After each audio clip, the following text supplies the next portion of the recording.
Shall we start? Yes.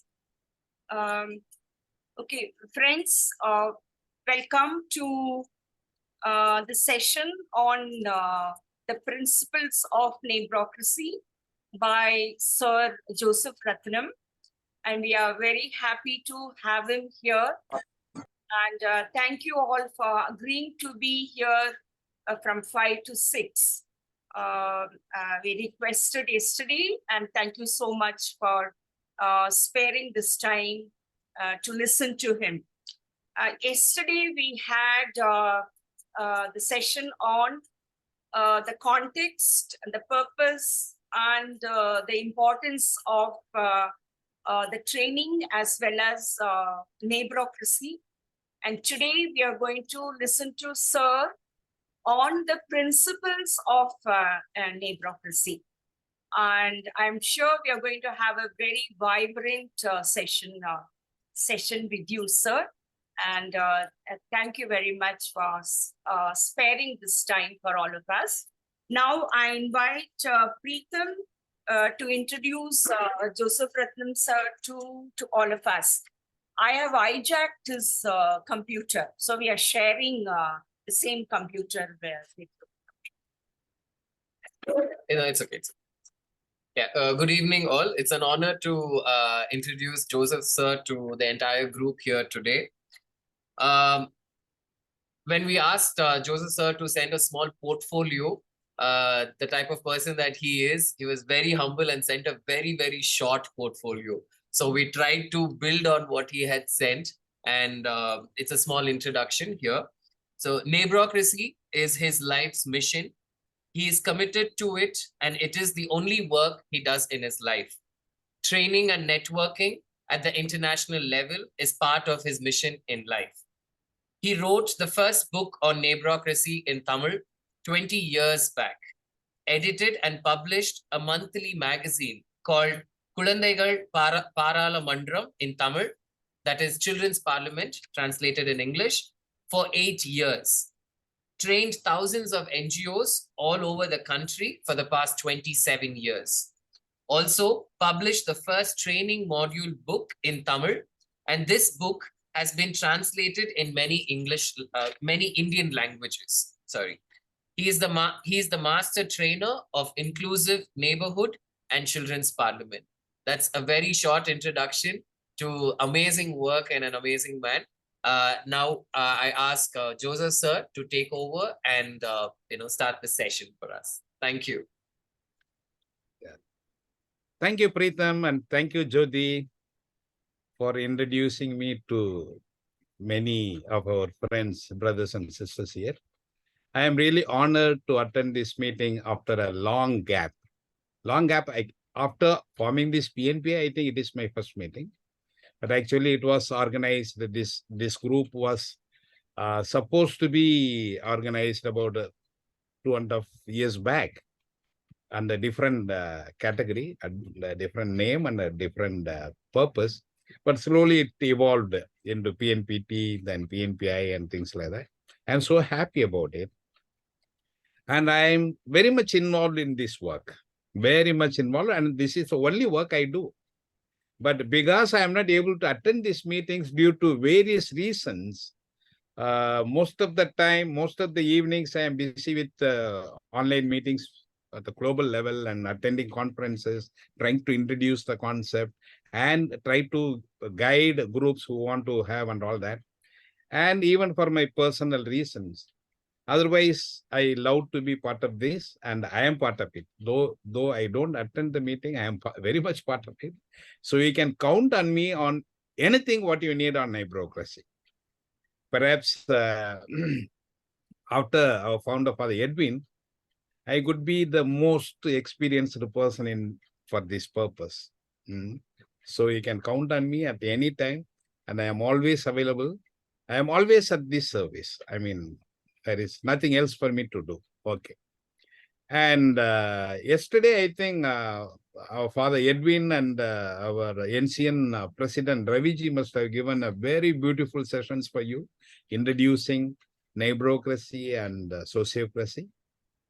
And I missed it because just yesterday, day before yesterday, late night, I was back from my 10 days trip to Madhya Pradesh, and I had a lot of backlog works to do. So yesterday I could not attend. And I am honored to be part of this today and share the principles of neighborocracy. In the original form, the principles were 5. And first one is small in size.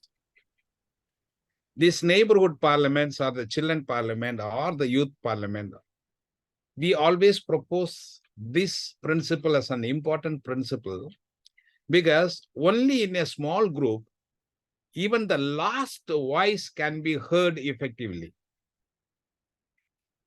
If it is a big group, only the big voice can be listened to. And there'll be definitely a lot of manipulation by the big voices. And even there won't be enough space for everyone to share their opinions to practice sociocracy effectively. So the group has to be as small as possible. And after a lot of studies, our founder had found that 30 could be the number. More than that, it will be a larger crowd. Why 30? If all these 30 members sit in a circle, and it could be very easily a face-to-face community, as well as each one can speak without a mic. Otherwise, a lot of other arrangements has to be made, and even the timing of meeting will take longer time if it is more than 30. Even for 30, sometimes we find it difficult. Sometimes in the sociocritical process, if each one has to say a point, it's not only saying yes or no, or I give consent, even for an explanation, it will take longer time. So most of our meetings ends up with not getting into the real decision. We'll have to postpone the decision to the next.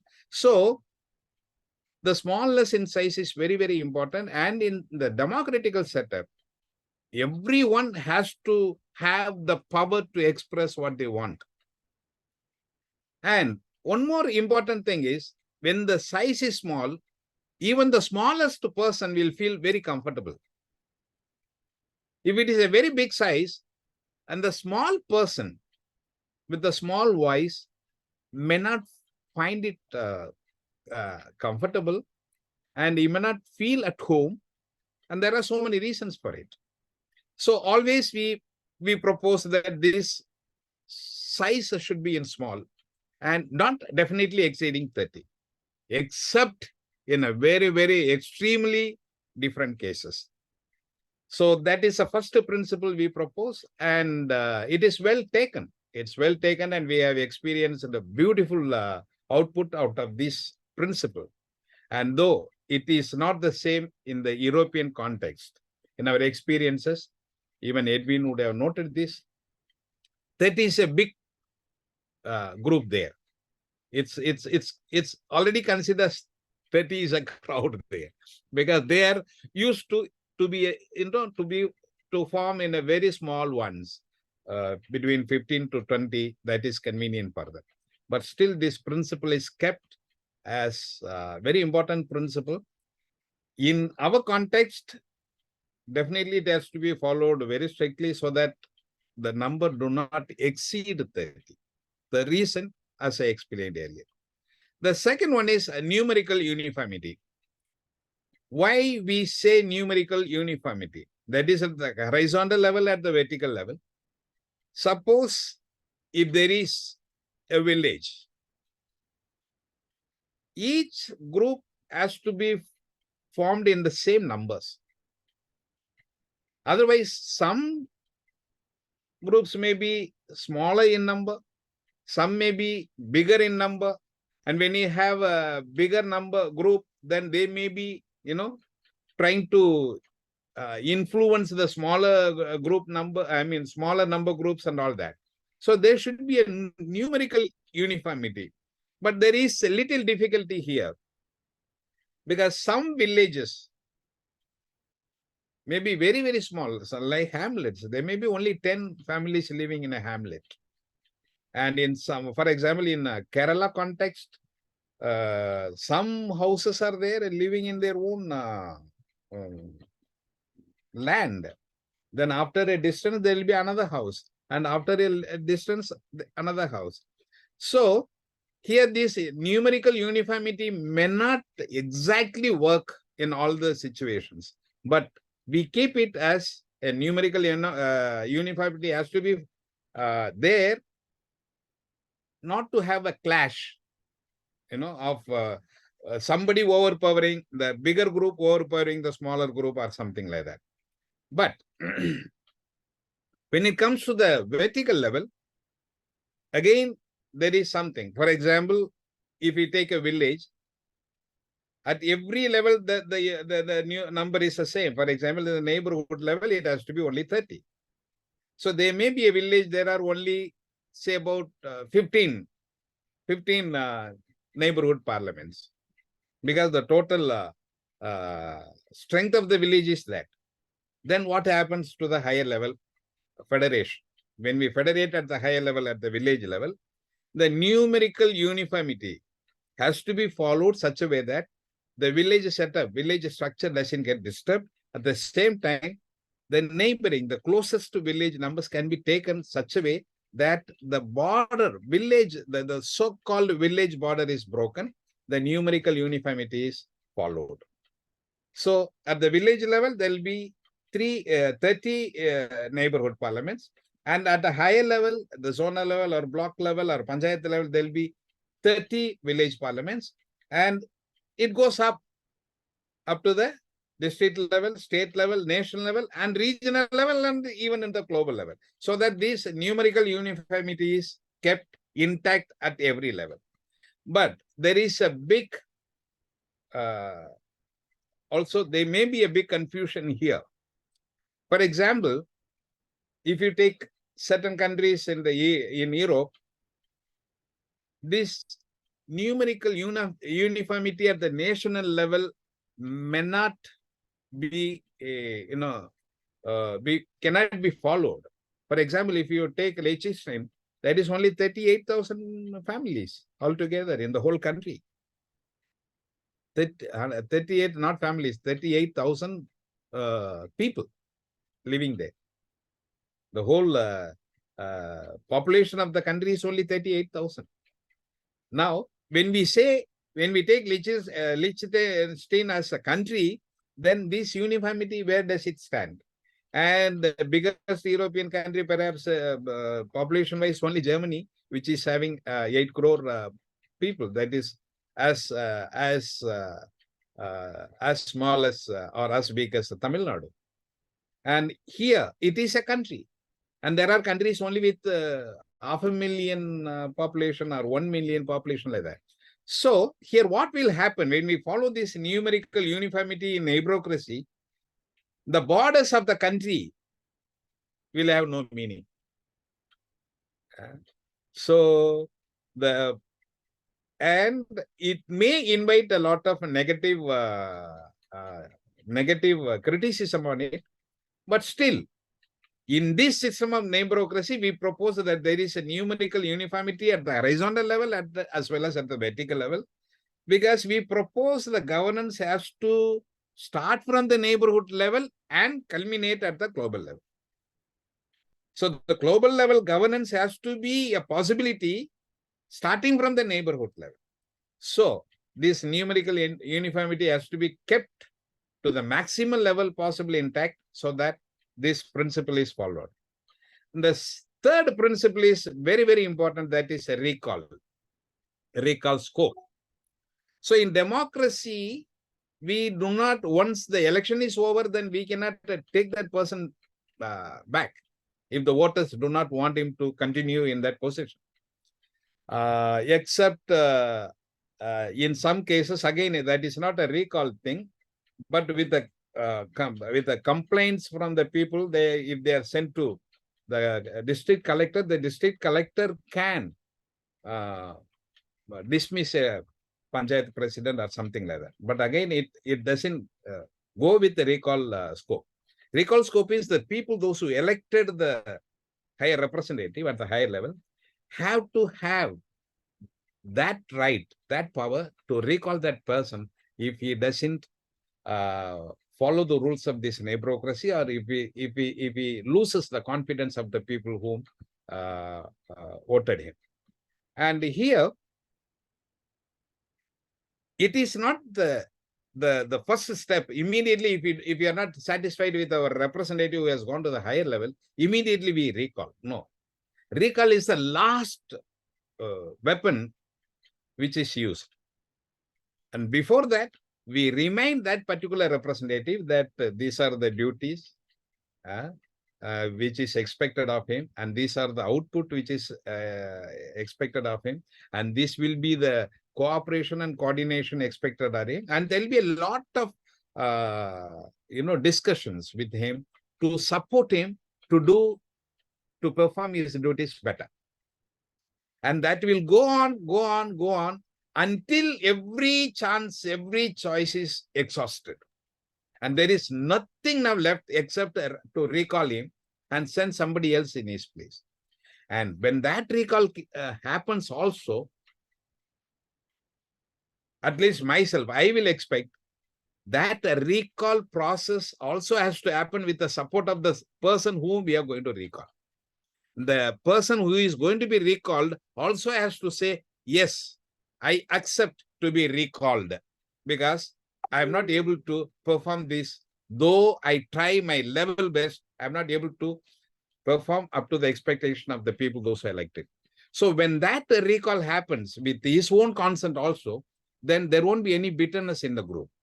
But if the recall is done against the will of that person, then there will be automatically a groupism formed within that group, where there will be some his own people who may not like this whole process. So there is a chance. There is a chance for a bitter moments to take place in the group, or non-cooperation of this group further in the group, and all will happen. So always we propose that a recall also has to happen with the consent of that person who is going to be recalled. Okay. And this is to help everyone at every level and to support everyone at every level to perform to the expectation of everyone and to the benefit of everyone.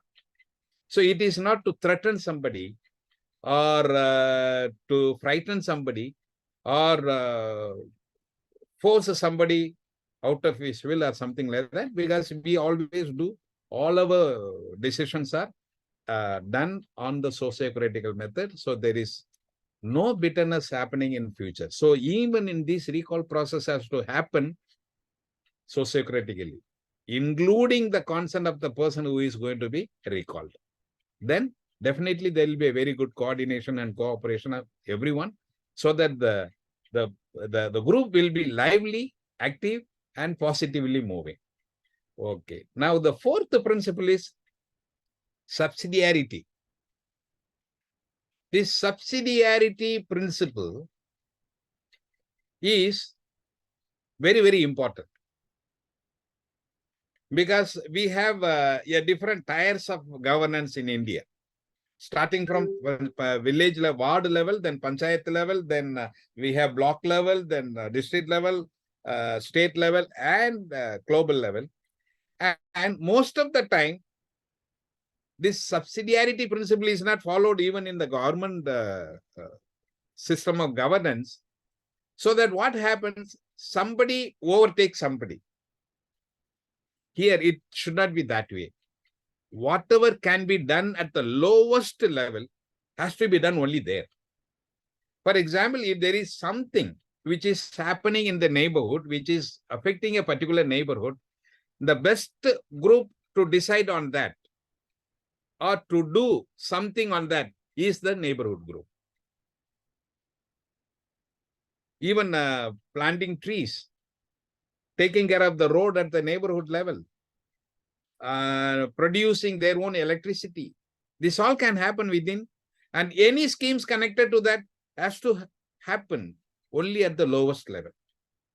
And this work should not be given to the panchayat level, which they may not much care about it.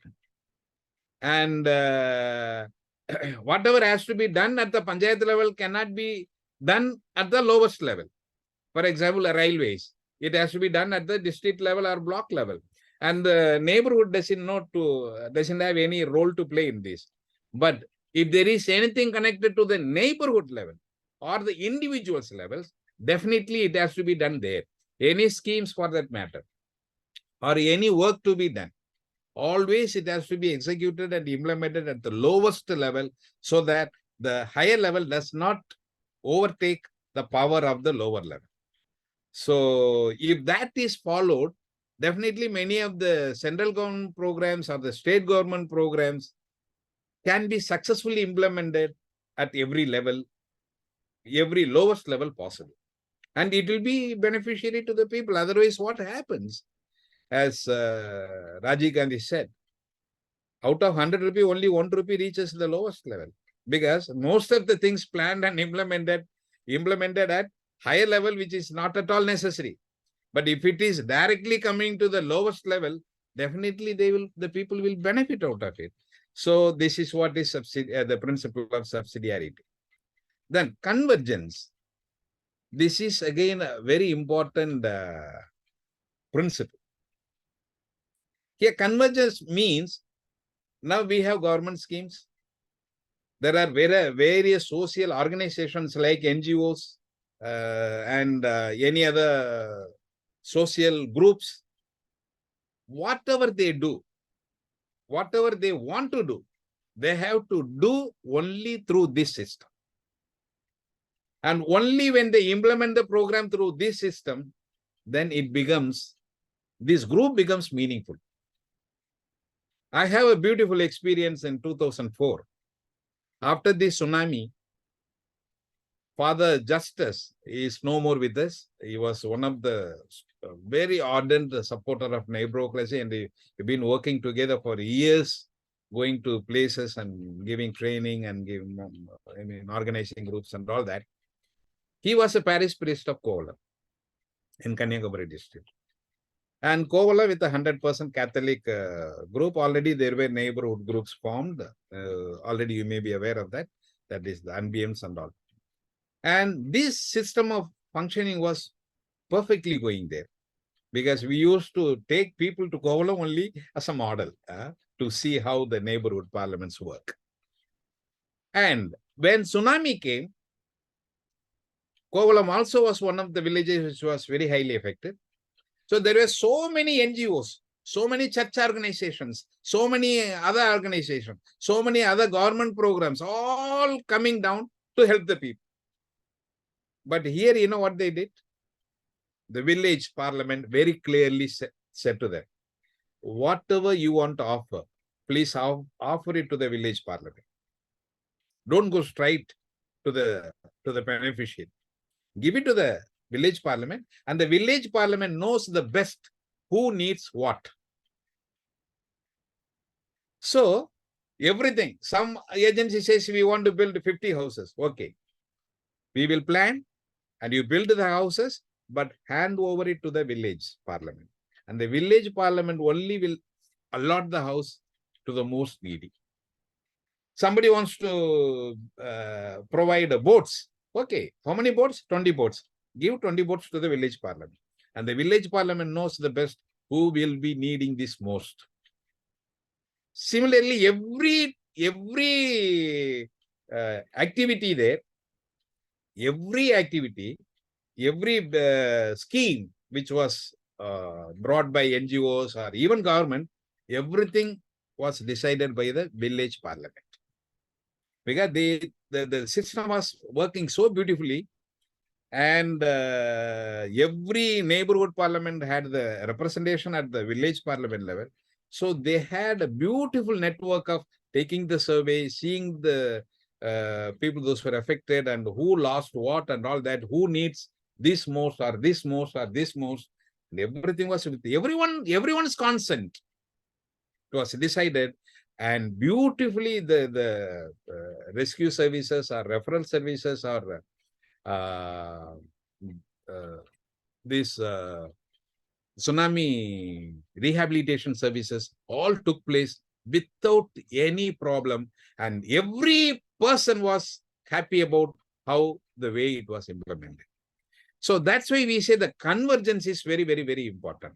Otherwise, one NGO will come and do something here with for 10 families. Another one will come and they will give the same 10 families the benefits what they want to give. And most of the time, what happens?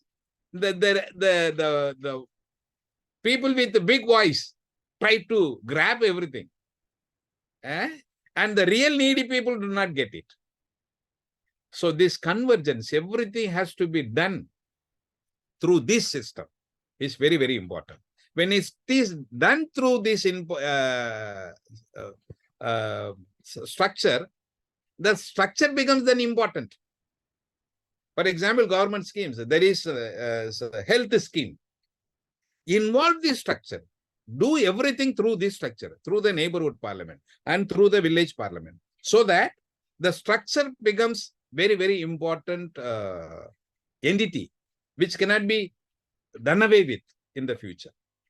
And if there is any environmental program or welfare program or women welfare program or elders care, any program implemented by anyone, whether it is a government program or if it is NGO program or anything, it has to be implemented through this structure, through village parliament and through neighborhood parliaments. Because for every issue, there is a minister already existing there. So it is not that we cannot say that people do not know anything. So if there is an education program, already there is an education minister at the neighborhood level and at the village level. They know much better who needs what. So the scheme can be reaching the most needy, definitely. And the same thing with any for health, there is a minister. For environmental, there is a minister. For what is that called? Job, there is a minister. For elders care, there is a minister. For everything, for poverty eradication, there is a minister, finance minister. So any scheme, if it is implemented through this structure, then the structure, the neighborhood parliament becomes very, very important and necessary. And it becomes necessary. When it becomes necessary, then automatically everyone feel the need to form it. And it is very beautifully set in our books, which is written by Father Edwin, and even the book Neighbourocracy, which is written by me. It is very clearly explained, all these principles. So when we follow these principles, the real purpose of this system of governance from below becomes meaningful and useful.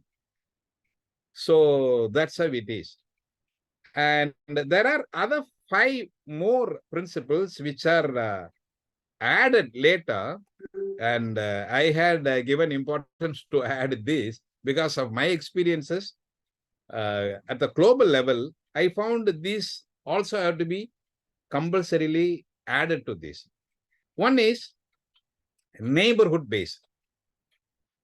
We can call it the 6th principle, which are not so far advocated in a very big way, but wherever I go, I advocate these principles.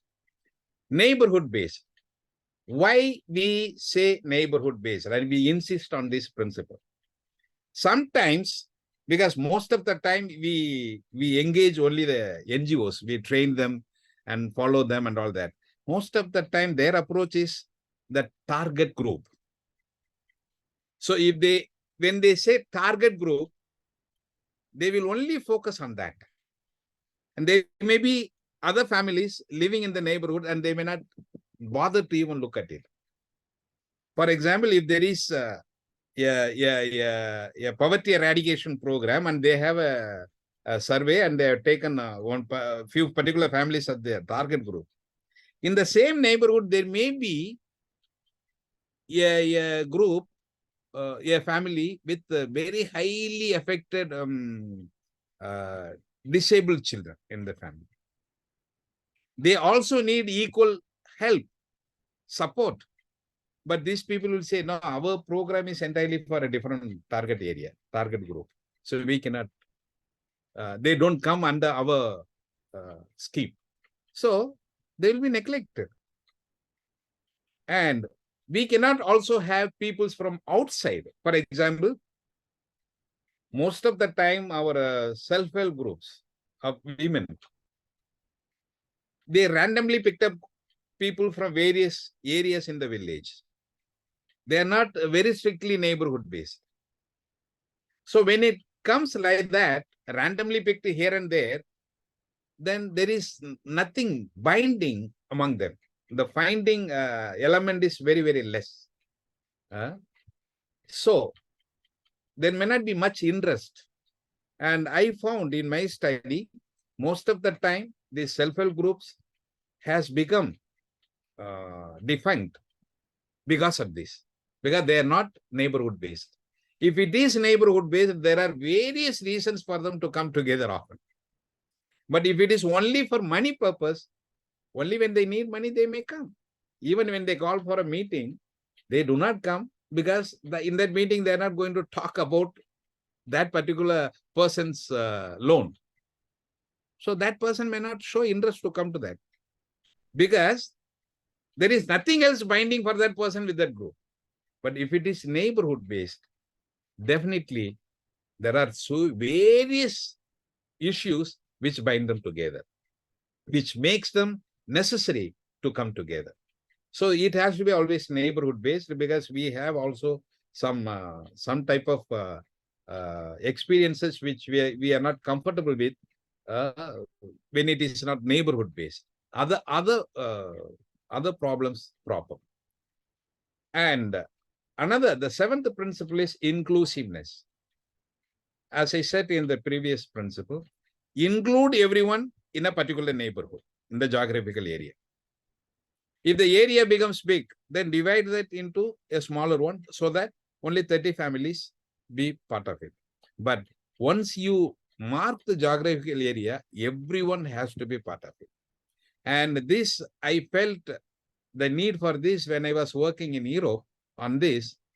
There are neighborhoods with migrants. There are neighborhoods with refugees. And there are neighborhoods with, there are people in the neighborhood, single parent families. Then same sex couple living in the neighborhood. So sometimes they feel the migrants or the refugees, they need not be part of this, This is only for us. So I had to say this very loud in Greece. No. If there is a refugee living in your neighborhood, that person also has to be part of it. Who else, where else he will go to address his issues? Because that's why I felt the need of adding this principle as inclusiveness as one of the major principles. Though it is well explained in the other 5 above principles, to be very specific.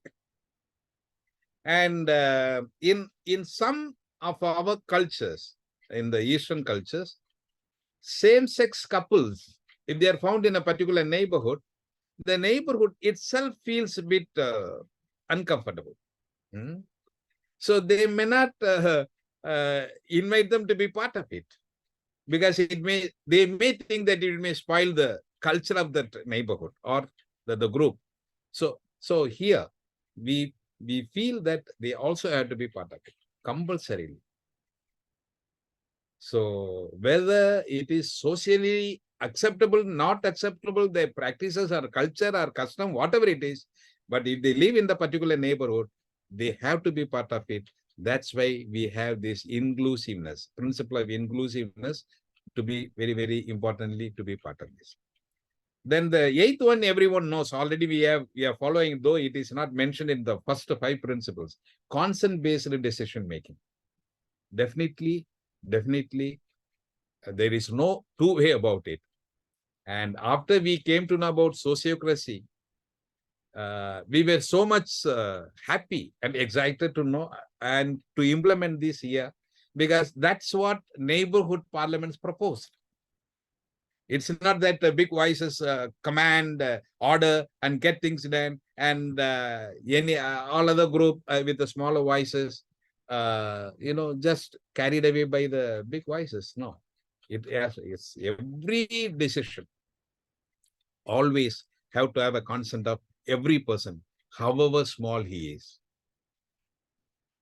Until we get consent, we keep on working to get the consent of everyone and reach the closest acceptable decision to everyone.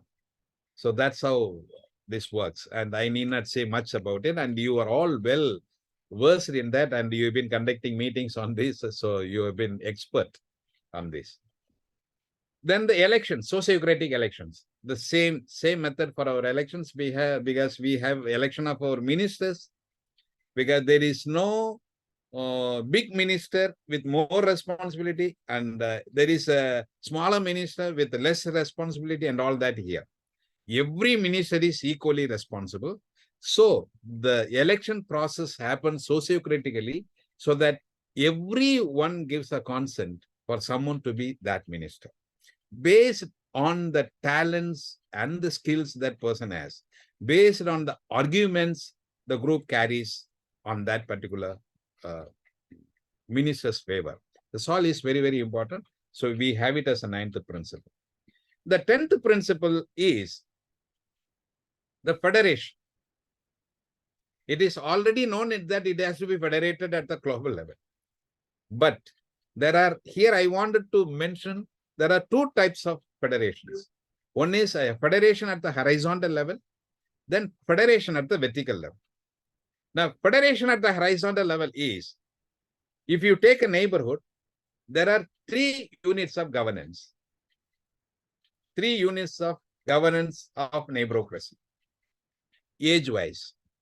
One is for the children from 5 to 15 years, and another one is for, actually it has to be 5 to 18 years, but after a lot of discussions with children, the grown-up children after the age of 15 years, they say, we are already grown up, we are youth, we don't want to be called as children, so we make us a separate parliament. So we respect their opinion. And a few years back, we said, okay, 6 to 15, we have children parliament, and from 16 to 24, we will have youth parliament, and about 24, we will have 25, we will have adult neighborhood parliament. So there are 3 parliaments, 3 units in every neighborhood. And in some cases, they propose also women parliament within the neighborhood. Then I don't remember which country exactly, but it was in Europe. They said, why don't we have a parliament of elders? So elders means, I mean, the old people. So there were discussion like that. So when at least we should have three units of governance in every neighborhood, age-based. And there should be a double linking, a federation of these 3 parliaments as a double linking, which a sociocracy promotes. The one child parliament minister will be elected as a representative to the adult parliament, another child to the youth parliament. Similarly, from the youth parliament, there will be one member representing in the children parliament and one in the adult parliament. And in the adult parliament, the child welfare minister will be representing in the children parliament, and the youth welfare minister will be representing in the youth parliament. And that's how this double linking happens. Through this double linking, a lot of issues are solved. Because there may be certain issues which faces a contradictory decision in these parliaments. I always share this example, like using cell phone, children using cell phone. The adult parliament may decide not to permit the children to use cell phone. But the children parliament may decide to use cell phone. Now, contradiction of decisions. Which is going to be followed by whom? Then clashes may happen. and disrespect may happen and all that. So here what happens when this linkage is there, the double linking is there, the children parliament may ask the adult representative, okay, you seem to be discussing about it, not permitting the children using cell phone. Why do you think that way? Why do you say so? So here the adult parliament representative may say, see, there was a very wide, deeper discussion on this, and the adults feel that children spend more time on this cell phone, and so they get addicted to it. And the second one is the health issue of the children. If they are more time spending in the cell phone, the health issues, then indirect other issues, because most of the time the children may carried away by the advertisement in the cell phones with various websites, that and this, and get into the wrong websites and get involved, like some games. Now, you know, the children lose a lot of money. The youth especially lose a lot of money in games and all that, even unwanted websites. So as you are our loving children, we adults do not want you to use the cell phone. Okay, now the children parliament, oh, these are your issues. Okay, very fine. Now, if we decide to use cell phone only for 1 hour a day, because there is a lot of things to learn from the internet. There are so many things. There is nothing which is left which is not available there in the internet. And we cannot be definitely deprived of this knowledge. So even our own study, academical syllabus is available there. So we may need to use that to refer certain first class teachers sharing there. So your concern is that we should not use this for a long time. So we say, if we use only 1 hour a day, is it okay for you? For the adults? The adult representative may say, yes, okay. And second issue, suppose we decide to inform our parents what we are going to use the cell phone 1 hour for, which purpose, for what reason we are going to use, and what we are going to do in that 1 hour in the cell phone. And we will inform you what we have learned through that, in that 1 hour. And if we keep on informing our parents for what purpose we use the cell phone and what we have learned, then do you have any issue for us on this issue of getting into wrong websites, that and this, or misguiding websites and getting addicted to that and all that? No, if you are going to be so responsible, then there is no problem for us. The adult may say, the adult parliament may say. Now the parliament, children parliament decides, passes a resolution, prepares a timetable. Okay, this is what is the time we are going to use the cell phone for, and every day we will inform our parents, and this is what I am going to do in my 1 hour in the cell phone. And it is open, and parents can anytime can have a tap on it. And if they decide that way and pass a resolution and abide by that, then what is the problem with the adult? The adult parliament may say, yes, definitely we can go for it. There is nothing to block you on this.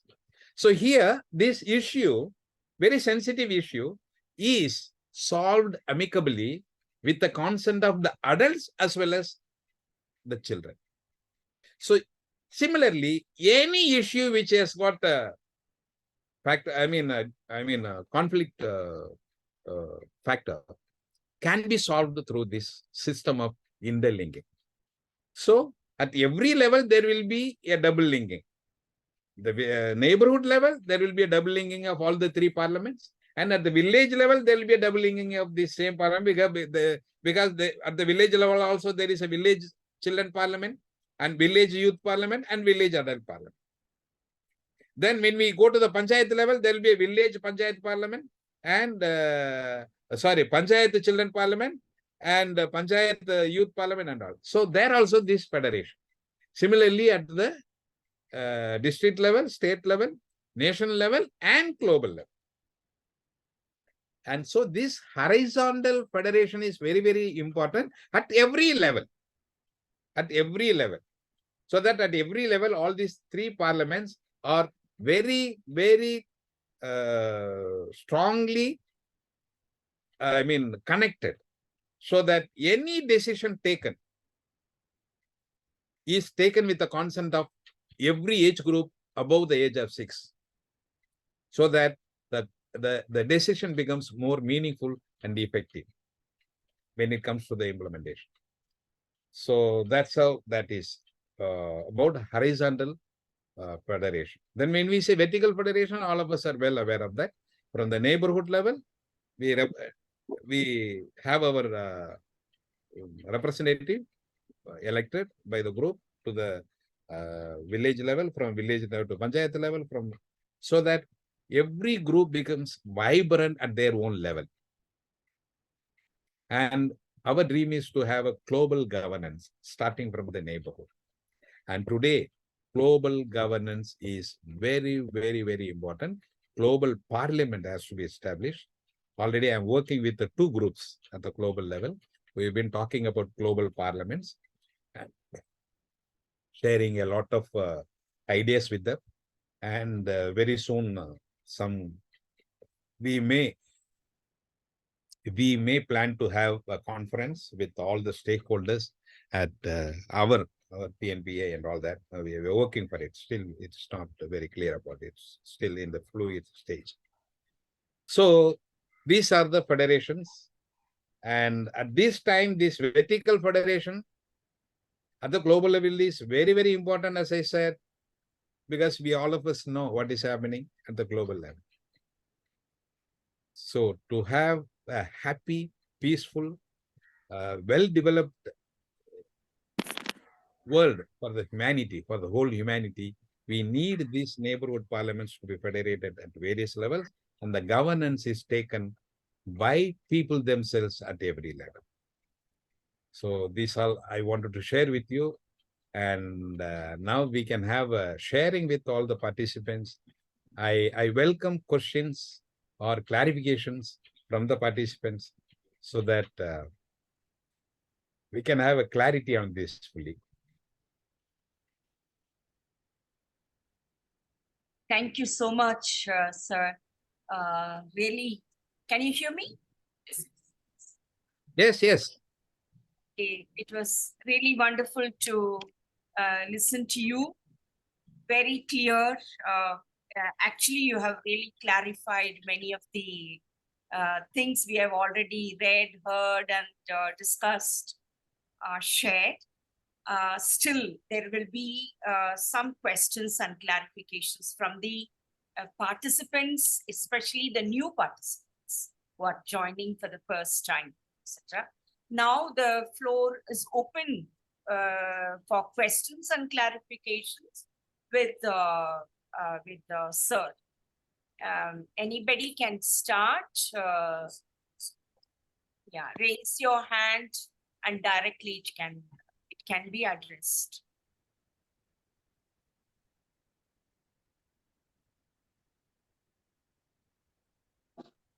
Questions? I would say the participants also can give their feedback in the chat. Yes, I think the participants also can give their feedback in the chat box. Yes.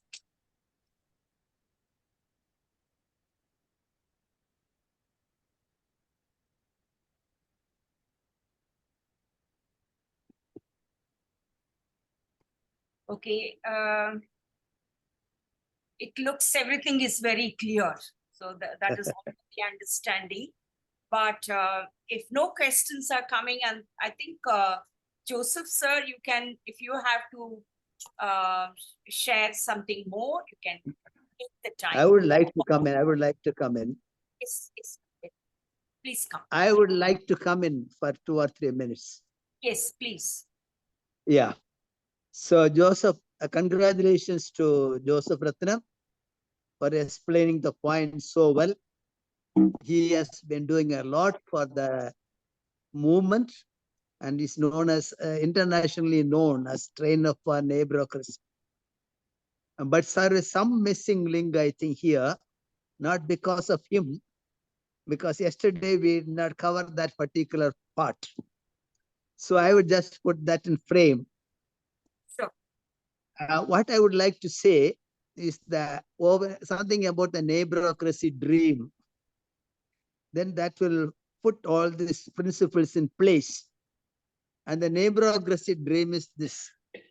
We dream of a world organized throughout as neighborhood parliaments of about 30 families each, inclusively organized and territorially organized.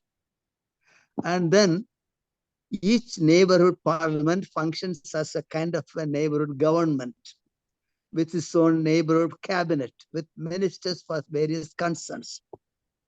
And these neighborhood parliaments are federated at various levels. That means, say at the level of the ward, panchayat, block, district, state, nation, international region, and the world, global level. And then for this federation, we have these principles, as the principles that he explained. So first principle, smallness, we call also smallification. Not only at the base, at every level, it is small size. At no level, it is a big forum.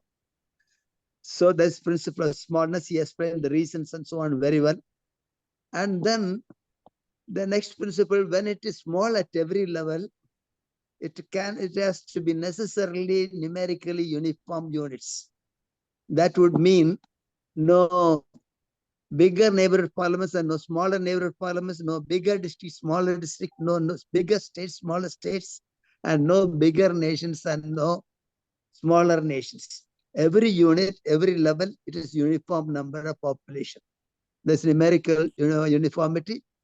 And then he explained very well, anytime you can call back. At the when you know that we have this multi-tier federation, that principle comes very valid. From one level to the level below, any time you can call back. Of course, we have to follow the processes he mentioned, not simply abruptly.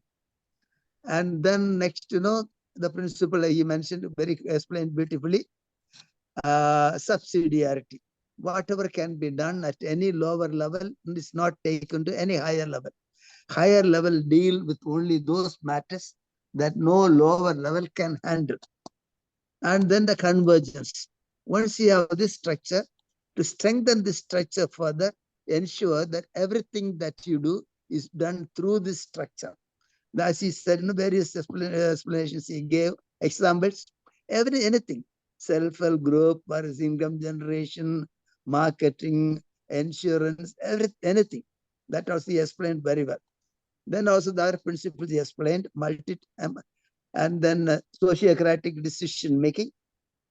And so I just wanted to say that there's a dream behind where you could fit in these principles. Yesterday we should have explained, because he must have assumed that we already explained that. Okay. So we are dreaming of a world multi-tier federation of small-sized neighborhood parliaments at various levels, at every level remaining small, numerically uniform, and functioning under this principle of subsidiarity, recall scope, convergence, and then non-divisive consent-based decision making. Okay, that's clarity. I'm just giving that.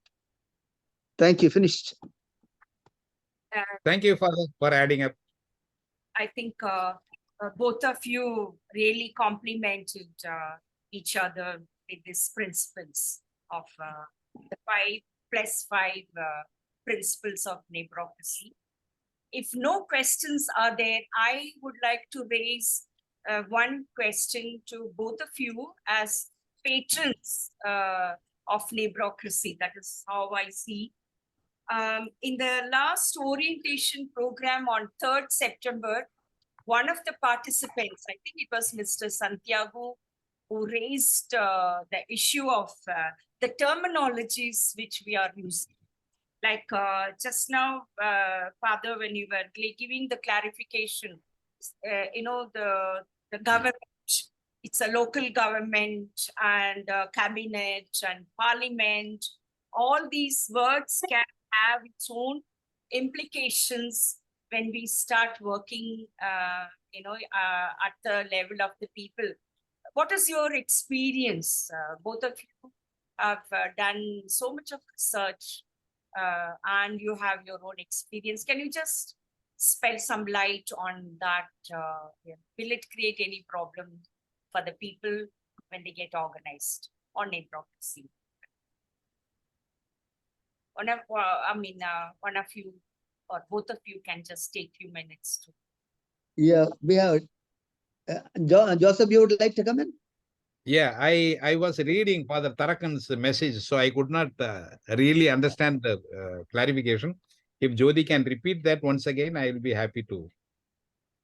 In the orientation program, one of the participants raised the issue of the terminologies we use. Like we use the terminology for parliament, government, and cabinet at the people's level. Whether the government will have any, any problem with those things, whether they will block the process of organizing the people. So from your experience, you can shed light. Yeah, it's a good question. So far, from the government, we have not faced anything of this sort. But it may create a ripple when it happens with adult. But when it was happening with the children parliament, it did not create a problem, but it created a type of positive impact. For example, once, what happened? There were children parliament minister visiting Krishnagiri district collector a few years back with a request. So they introduced themselves to the district collector saying that I am the prime minister and this minister, education minister and all that. He said, you're all ministers. Yeah, we are all ministers. How do you say that you are minister? And the prime minister asked, why can't we be minister for our neighborhood? Who can stop us being ministers? And that man was so much excited about it. Then you know what he did? He became one of the very ardent supporter for children parliament. And I think Father Edwin may remember, he took up the responsibility of talking about children parliament in the national level when they had the meeting for the representative of the states for the child safety and child participation and all. He took it up this matter. So as far as the children parliament is concerned, it has not created a very negative problem so far. But when it happens to the adult parliament, when they say ministers, definitely the people, those who are in power, will not like to have a competitor at various lower levels calling themselves ministers. And we have not faced a situation. But when it comes also, constitutionally, it is not banned. Constitutionally, it is not against to call myself a minister for my flat. Okay, nobody can stop me. If I am going to take care of the health issue of my flat, my residence of these 24 families, and I call my myself a minister, nobody can stop it. Secondly, the terms what we use, for example, the parliament or the ministers, the term parliament literally comes from the Latin word parlare. Parlare means to speak. So the word English meaning of parliament is a space for people to talk. That is a literal meaning. So if everyone becomes aware of the literal meaning of what is parliament, parliament is a platform for people to talk. That's all. We have parlors and all, no? These parlors and all comes from that word only, parlare, Latin word. Even in French, it is, we say, when I say, I speak, je parle. They say, je parle, means I speak. So that's what. So the parliament word literally comes from the Latin word parlare. So it is given a political meaning afterwards, later. But otherwise, we need not give more weight onto this. And secondly, if we say ministers, The real literal meaning to be a minister is to be a servant. To minister somebody means to serve somebody. So minister in our Indian context, it means, literally all big, with all hi-fi thinking. But minister means actually to be a servant. So I can call myself a servant for my people. Nobody can stop me. So Father, I think, wants to say something. No, these words are good, but we need not be very rigid about them. If there is some practical problems in some places, we can adapt acceptable terms. For example, in Africa, instead of calling them parliaments, they call spaces, because some politicians were not comfortable with the word parliament. So these people wanted to be safe, playing safe. So they said neighborhood spaces, children's spaces, like that. So we could be flexible, no problem. Yeah, and the same thing with Europe. They don't call parliaments, they call it circles. So we have formed SONAC, socio-critical neighborhood circles, instead of neighborhood parliaments, what we call it here. And we have formed SONAC there in Europe, which is well accepted by all the European countries and even UK. So very lately we have formed SONAC Wise also. That is, Wise is Wales, Ireland, Scotland, and England. So like that, as Father said, that word exactly need not be, very rigid in every place. Yes. Thank you, Father. Okay, I think thank you so much for this new discussion on the terminologies. Both of you really contributed quite well. Not to be so rigid, and we can really explore the possibilities. I think, sir, it is already, we have crossed the time, and shall we end the program with the vote of thanks, or you want to say Jyoti, John has raised a question. I think it's better that we clarify here. And of course, I can also keep in touch with John, Father John, later also for more clarifications. He has raised that when we have the federation at the higher level, will there not be a type of dominance? Is there not a danger for this type of dominance by powerful people at the higher level? So here, what I wanted to clarify is, any representative, when he goes up, he goes with the consent of all the 30 members at the lower level. And everyone gives a consent for him to be the representative at the higher level. And when he reaches there, after reaching there, if he behaves as a dominating figure, and which disturbs the people who elected him as their representative from below, then definitely, as I said, they will try to sensitize him. They will try to help him to change his ways, approach, attitude, and all that. And they will do every possible step to get him online.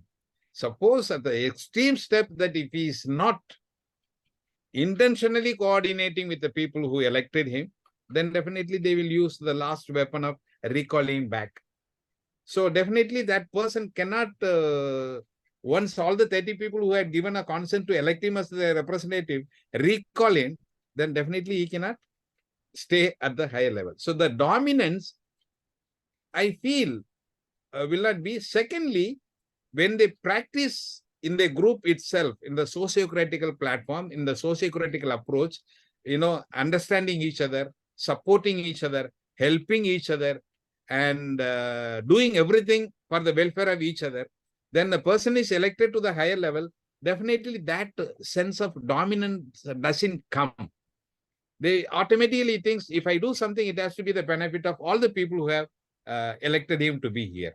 So that's what we expect. That's why I nowadays keep on telling people when during my training, compassion has to be the operating system, OS, of every neighborhood parliament, for children parliament or youth parliament. Compassion has to be the OS operating system on which the whole functions happens. Then this type of dominance, what we experience in the present political scenario, will not happen. Thank you, Father. And if you need more clarifications, definitely you keep in touch with me. I am in the group. You can. I also will call you sometimes that we can share more ideas. Thank you, Father John. Thank you. I think now So first, it's time that want to say no. I think it is time now to close the session. Before TD takes the vote of thanks, I just want to inform the participants, we would like to know more about you. Therefore, you can send a sort of a short profile of what you are, who you are, can be done, I know, through a chat from tomorrow or next session onwards. And we would like to know you better. Thank you very much. And TD, now I pass it on to you. Vote of thanks, yes. it's my privilege to say, to express my gratitude to Mr. Joseph Rathinam for such a beautiful presentation. Very clear, I would say crystal clear. And someone speaking of looking at the newspaper today, he commented that UN is toothless. It cannot stop wars. But the way you have explained today, with neighborocracy at the global level, no one will be able to say this, because there will be no boundaries, no wars. All will be connected. And I'm very specially grateful to you personally, because even though the time was up, you found a way to at least address my question, initiate an answer and continue it. I wish that our approach to sociocracy, following all these 10 principles, would take us ahead so as to subvert the present system. The present system has to go completely, and if it has to go, it has to be replaced by a new system. So gradually we can be changing the system and creating the new one. And I am also thankful to you. I'm sure everyone present would be feeling that you are a person who lives what you are saying. And therefore, we have not only words of thanks, but words of praise and admiration for what you are. Thank you so much, and God bless you. Thank you, Father. Thank you, Father, and thank you, every one of you who have been present here. And I am so honored to be with you all. And I will take every opportunity to attend as many as meetings possible, at least the PNPI level. And you can always count on my service. Always I am at your service. And my work is this, my mission is this, my life is this. And Father Edwin knows. And I used to say, even Edwin cannot stop me in this work. So that's how I work on it. Due to my certain personal reasons, after my trip from Europe here, something developed. And so I had to rectify certain things, and I had to continue certain very adventurous practices, which will be useful. And definitely I'll be sharing these experiences with all of you in the future. And thank you all very much. Let us work together. The world needs us very badly. The world needs us very, very badly. Thank you very much. God bless you all. Thank you. Thank you very much, sir. Thank you. Friends, we are meeting on 9th November from 7 to 8. We will be having a session on children's parliament exclusively. Thank you very much. Yeah. Thank you, sir. Thank you. Thank you. Thank you. Thank you. Bye. Bye. Thank you, all of you. Thank you. sir. 8 people. Yeah.